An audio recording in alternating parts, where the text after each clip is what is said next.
ఏం శివయ్యా? అదేమిటి పట్టపగల్లో చందమామ గురించి పాడుతున్నావు? అడుగో వచ్చాడుగా.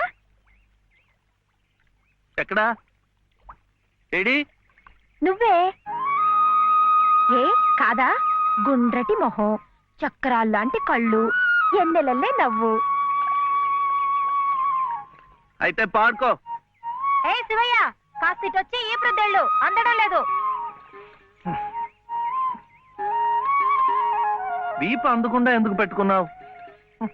మీ ఆడాళ్ళతో ఎప్పుడు ఇదే గొడవ. అవును, వెంకటస్వామి తాళ్ళిబొట్టు తీసుకురాగానే నీకు పెళ్లి అయిపోతుంది అన్నమాట. ఎట్టా అవుద్దయ్యా, నాకంటే పెద్దాడివి, నీకే కంది. నన్ను చేసుకోనందిగా, ఇంకెట్ట అవుతుంది? ఎవరంది? మా మావయ్య కూతురు చిట్టి. బంగారు కొండవి, నిన్న అంది. ఎందుకంది? మా నాయనమేమో శివయ్యని నీ మొగుడు చిట్టి అంది. చిట్టేమో నేను నీ పెళ్ళానా బావా అని నన్ను అడిగింది. నాకేం తెలుసు, నానమ్మ అడుగు అన్నాను. అన్నిటికీ నానమ్మ అనేవాడికి పెళ్ళందుకు పెళ్ళందుకు అని చెప్పి నా తల మీద మొట్టకాయ వేసి పోసి పిచ్చి మొద్దా, మంచి పని చేసిందిలే. ఇదిగో ఓ మంచి లగ్గం చూసాయి, మన ఇద్దరం మనవాడేద్దాం. ఏంటి శివయ్య, వింటున్నావా? లేదు, బొందు కంటుకుంటున్నావు.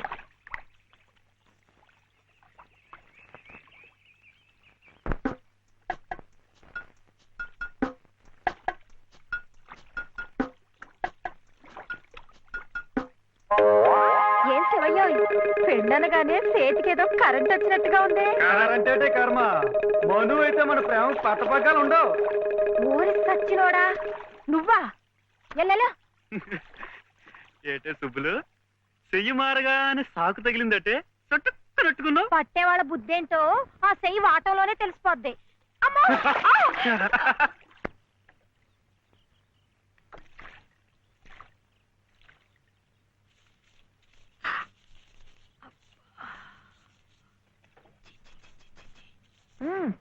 పొద్దునే ఏ మొహం పడితే ఆ మొహం చూడకు. అత్తయ్య ఏదో ముండనా లోపలికి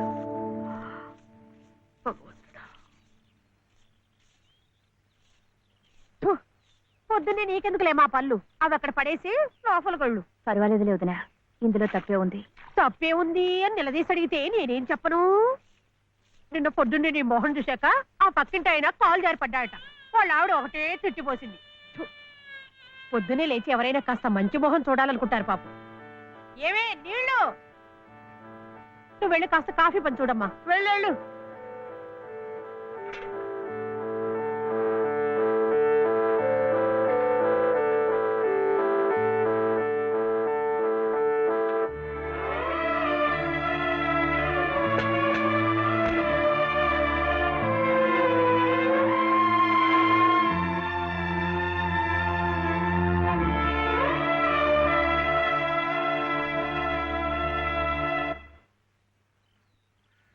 లలితమ్మ గారు, లలితమ్మ గారు, లలితమ్మ గారు. అదేమిటి రోజు ఎంచగ్గాను దుర్గమ్మ గారు దుర్గమ్మ గారు అని నా పేరు పెట్టి పిలిచేదానివి, ఈ రోజేమిటి లలితమ్మో లలితమ్మో అంటా గావుకేకలు దుర్గమ్మ లలితమ్మ అయిపోయింది ఏమిటి?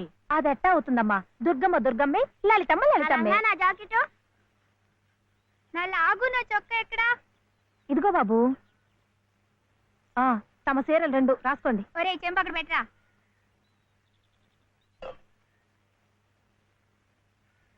రా బాబు, ఇదిగో మీ అమ్మగారివి 6 చీరలు. ఇదిగో ఉన్నాయి, ఇవి నీ చట్లు నిక్కర్లు, జాగ్రత్తగా పట్టుకెళ్ళు. అమ్మో అమ్మో అమ్మో, ఇన్ని బట్టలే? మొగుడుతో కాపురం చేసే నేనే ఒంటి మీద బట్ట రాతి మీద బట్టతో అఘోరిస్తున్నాను. మొగుడు లేని ఇవిడి గారికి అమ్మా రేవుకు 6 చీరలే. ఇట్ట ఈ స్త్రీలకి ముస్త్రీలకి ఆయన గారి సంపాదనంతా తగలేస్తే నేను నా బిడ్డలు అడుక్కు తినాల్సిందే. చిచ్చి, మీ బట్టలే అనుకున్నాను. మీ మనసు కూడా నీరకాయ పట్టి మురికెత్తిపోయింది. ఒక్కసారి మీ ఆయన గారు ఉడకేసి ఇస్త్రీ చేస్తే నా స్వామి రంగా. ఏమిటే గొడుగుతున్నావు? అబ్బే ఏం లేదమ్మా. అయినా మీరు కూడా ఏందమ్మా, దేవుడు ఏదో చిన్న చూపు చూడబట్టి ఆవిడ మీ ఇంటికి వచ్చింది గాని నిన్నటిదాకా ఆవిడ లక్షణంగా బ్రతికిన మనిషేగా. అంటావు మధ్యలో నీ సమయం పోయింది. బట్టలు ఎక్కువేస్తే డబ్బు బాగా గుంజొచ్చని నీ ఆలోచన. ఆవిడ గారి బట్టలకి మీరేం డబ్బు ఇవ్వక్కర్లేదులేండి. పుట్టాడు కష్టంలో ఉంది. ఆవిడికి ఈ పాటి సాయం చేస్తే పుణ్యమైనా దక్కుద్ది. ఆహా, అంత పుణ్యం కావాలంటే నీ కొంపకి తీసుకెళ్లి నెత్తిన పెట్టుకు పూజించు ఈ సంతని. ఆవిడ రావాలే గాని ఆ మాత్రం అన్నం పెట్టలేకపో. మా కొంపలు ఇరుక్కు కావచ్చు కానీ మా మనసులు ఇరుక్కావు. మనసులు గుండెలు కోసి పెడితే సంతోషపడే ఘటాలు కావు. ముక్కుద్దులా మేపినా మనుషుల్ని పీక్కు తినే రకాలివి. అమ్మా అమ్మ అన్నం పెట్టవా? వచ్చి భుంచద్దు గాని పద, బడికి టైం అవుతుంది. ఏమ్మా, పిల్లాడికి అన్నం పెట్టకుండానే స్కూల్కి పంపుతున్నావు? మాటంటేనే మూతి విరుపులైతే చాలా కష్టం. ఈ పూటైతే మానిపించావు, మధ్యాహ్నం తప్పుతుందా, సాయంకాలం తప్పుతుందా, రాత్రికి తప్పుతుందా? ఈ ఒక్క పూట ఆదా చేస్తే మాకేం మిగిలేదు లేదు. శుభ్రంగా కూర్చోపెట్టి వెళ్ళవయ్యా, వెళ్ళు. అది కాదు వదినా, నిన్న పొద్దున అన్నం తిని కక్కుకున్నాడు, అందుకని. పడ్డం లేదంటే ఇడ్లీలు బొడ్లీలు చేస్తాననుకుంటున్నావేమో. 3 రోజులు అన్నమైనా కుండలో వేస్తే ఎగబడి తింటారు నా బిడ్డలు. వేడు అలవాటు చేసుకుంటాడులే వదినా.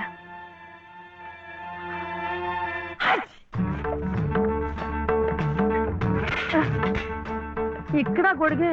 నీకు వర్షం వస్తుందేమోనని. సరే సర్లే, ఎక్కడైనా పెట్టు. రామ రామ. ఇక్కడ కాదు, అక్కడ.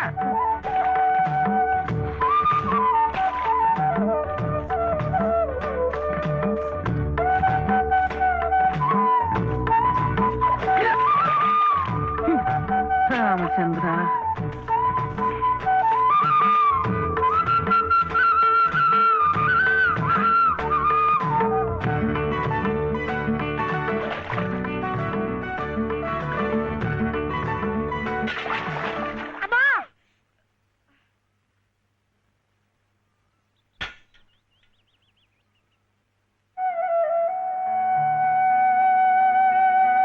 అయ్యయ్యో, ఏమిట్రా ఈ తలతిక్క పనులు?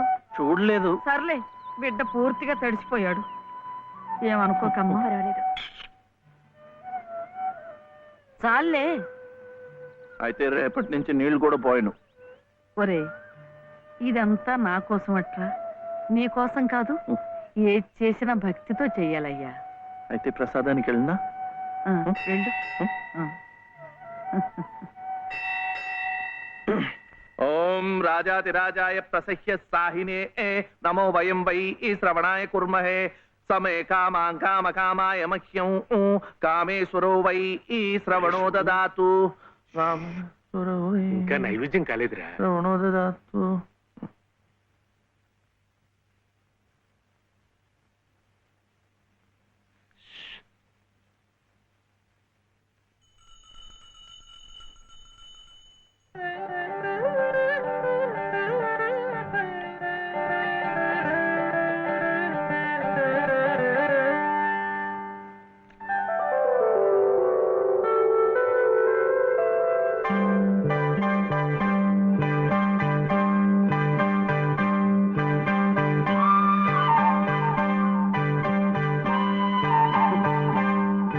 చూస్తున్నానులేండి, మీరు తినకుండా అంతా బాబుకే తినిపిస్తున్నారు. తీసుకోండి. నాకు లేదనా? నేను మళ్ళా అడిగితే ఇస్తారు. ఈ గుడి మాకు బాగా తెలుసు. నేను మా నానమ్మ రోజు వచ్చి ఇదంతా కడిగి ముగ్గులేస్తాంగా. తీసుకోండి, తీసుకోండి. తీసుకోమ్మా. అసలు దేవుడు గర్భగుడిలో ఉంటే వీడు ఊరేగింపుకు వెళ్లే ఉత్సవ విగ్రహం లాంటి వాడు. పుణ్యమే. రాజమ్మా, ఆ అమ్మాయి ఎవరో తెలుసుగా? మన చలపతి చెల్లెలు లలిత. అలాగా, నేను గుర్తుపట్టలేదు.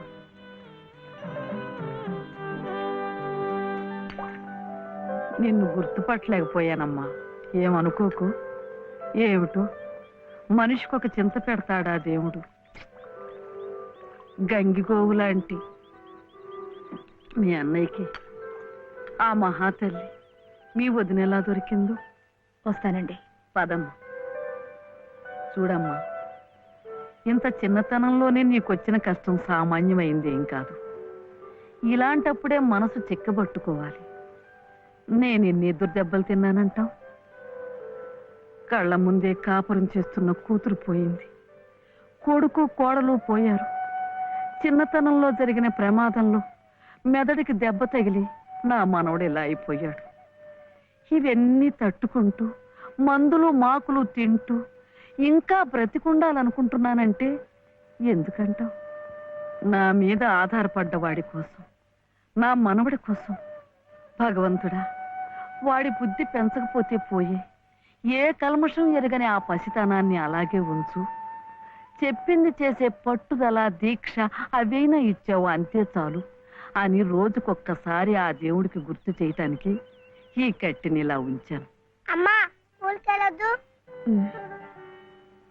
చాదస్తం అనుకోకపోతే ఒక్క మాట చెప్తాను తల్లి. నువ్వు కూడా ఒక మంచి రోజు చూసుకుని ఈ గుడి ప్రాంగణం తుడిచో, మెట్లు కడిగో, ఇంత సేవ చేసుకో. అంత మాత్రాన బాధలు తీరిపోతాయని కాదమ్మా. ఆ భగవంతుడి అనుగ్రహం ఉంటే ఈ కష్టాల సముద్రంలో పడి కొట్టుకుపోకుండా కనీసం మోకాటి లోతునైనా సాగిపోగలమని. ఆ లలితమ్మ ప్రసాదాలు పెట్టి పిల్లాడిని స్కూలుకు పంపుతోందంటే ఆ వదిలి గారు ఎంత అమానుషంగా ప్రవర్తిస్తోందో ఆలోచించు. అగో, నీ ఇష్టం వచ్చినప్పుడు అలా రావడానికి పోవడానికి ఇది ఏమన్నా ఇదనుకున్నావా? టీ గుంజీలు ఏదో పొరపాటు అయిపోయింది. రేపటి నుంచి వాడి టైంకి వచ్చేస్తా. రేపటి సంగతి రేపు చూద్దామమ్మా. ఈ క్లాస్ అయ్యేదాకా గుంజీలు తీవేద్దావా అని, అప్పుడు కానీ రాంగ్ కుదరదు. ఒరే ఒరే, ఏమిట్రా ఇది? మీరు క్లాస్ అయ్యేదాకా తీగుంజలు తీయండి. వాడికి నాకు సామ్యం ఏమిట్రా? వాడు తప్పు చేశాడు, తీయొద్దు. మీరు తప్పు చేశారు. నేనేం చేశాను? వాడు ఎందుకు ఆలస్యంగా వచ్చాడో తెలుసుకోకుండా తీగుంజలు తీయమనడం తప్పు కదా. రే, ఎందుకు ఆలస్యమైంది? నువ్వు తీయొద్దు. ఏమ్మా, ఎందుకు ఆలస్యమైంది? వాళ్ళ వదిన బాగా చూసుకోపోతే గుడికి నిజమే కదా, గుడికి తీసుకెళ్లి ప్రసాదం పెట్టి తీసుకొస్తోంది పాపం. అన్ని మెట్లు ఎక్కి దిగాలంటే ఆలస్యం అవుదా? అవుతుంది. ఆ సంగతి చెప్పొచ్చు కదమ్మా. అంతే, ఆపు ఆపు. మాస్టారు, రేపటి నుంచి గుడిలో ప్రసాదం అయిన తర్వాత వీడు వస్తుండగా చూసి బెల్లు కొట్టండి. అట్టాగే లేరా, వెళ్ళు వెళ్ళు. నీ పేరేమిట్రా? బాలసుబ్రహ్మణ్యం. బాలసుబ్రహ్మణ్యం.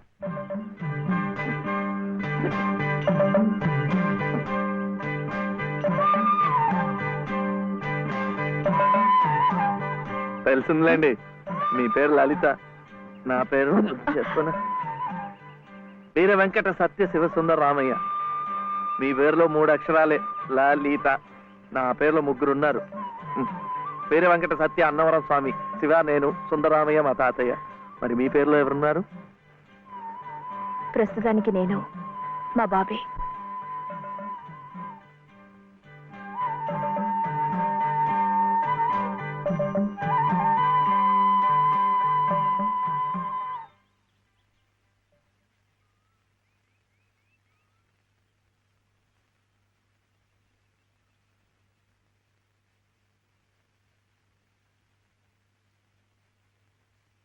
ఇలా సహాయం చేస్తే పుణ్యం, కానీ మొగాళ్ళు మాత్రమే చేయాలి.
ఇది మా నానమ్మ పాడేది.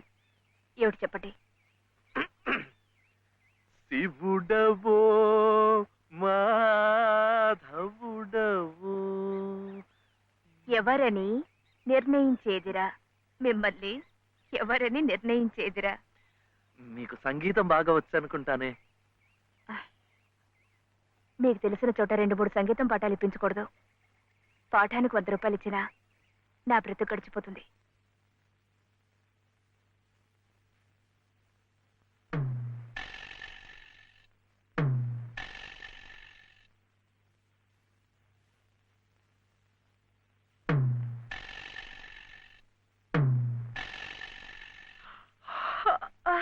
ఏమిటి ఏమిటి అప్పుడే ఆవలింతలు?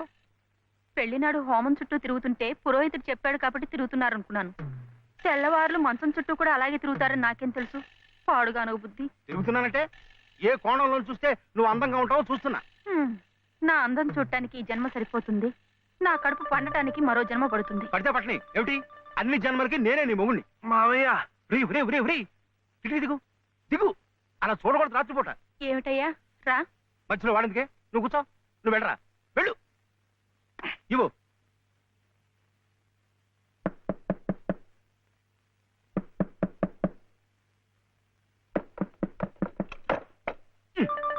ఏమిట్రా, ఏమిటి నీ గొడవ? అర్జెంటుగా నాకు 100 కావాలి. 100 లేదు కింద లేదు నీ పొంద. పోయి పడుకో. ఇస్తే గాని నేను ఎళ్లను, పడుకోను. చేతులు విరక్కొడతాను. అర్ధరాత్రి లేదు అపరాత్రి లేదు. పో.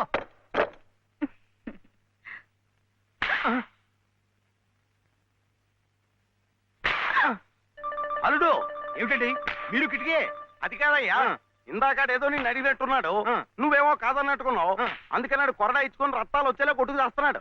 సావనివ్వండి, నేను లొంగను. అయితే నేను ఈ ఘోరం చూడలేను. నేను ఇప్పుడే గోదాట్లో దూకు చేస్తా. ఉండు నాన్న, నీతో పాటు నేను కూడా దూకి చచ్చిపోతాను. ఆగు. పగలు లేదు రాత్రి లేదు, ఒకటి ఈతల పోటీలు ఇద్దరికి. రాముడు చూడాడు ఎలా కొట్టుకి దిగిపోతున్నాడు. అయినా ఆడు అడిగింది లచ్చలా కోట్ల ఓ కొంద. మీకు 100లాగా కనిపిస్తున్నాడు మీ బొంద. ఇలా 10 సార్లు 10 వందలు వస్తే ఎన్ని 100 అవుతాయి నా బొంద? ఇలా ఇప్పటికిప్పుడు కావాలంటే చిల్లర ఎక్కడి నుంచి ఇస్తారు వాడు బొంద? ఇదిగో బాబు అందా. అలా కొట్టుకోకూడదమ్మా.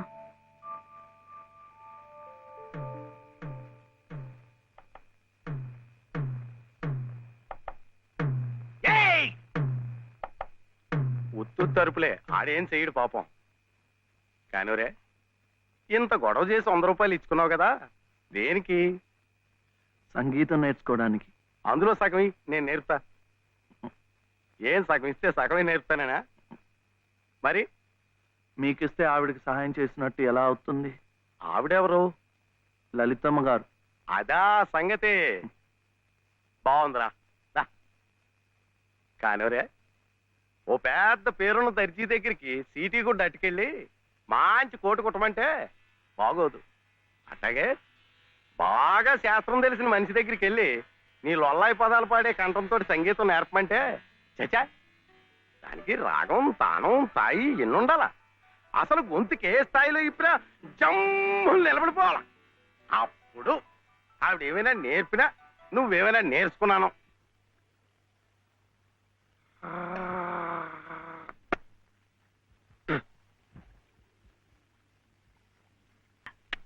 ఇప్పుడే మొదలు పెట్టాను. మీ దగ్గర సంగీతం నేర్చుకోవాలి కదా. నేను ఇంక నేర్పేదే ఉంది. మీరింత బాగా పాడుతుంటే. వైషజ్యం, మందరం. అదేంటండి, మీరు పక్కనుంటే నేను గొంతు వెప్పితే చాలు మంచి రాగం అయిపోతోంది. నేను లేనప్పుడు మీరు పాడుతున్నది మంచి రాగమే.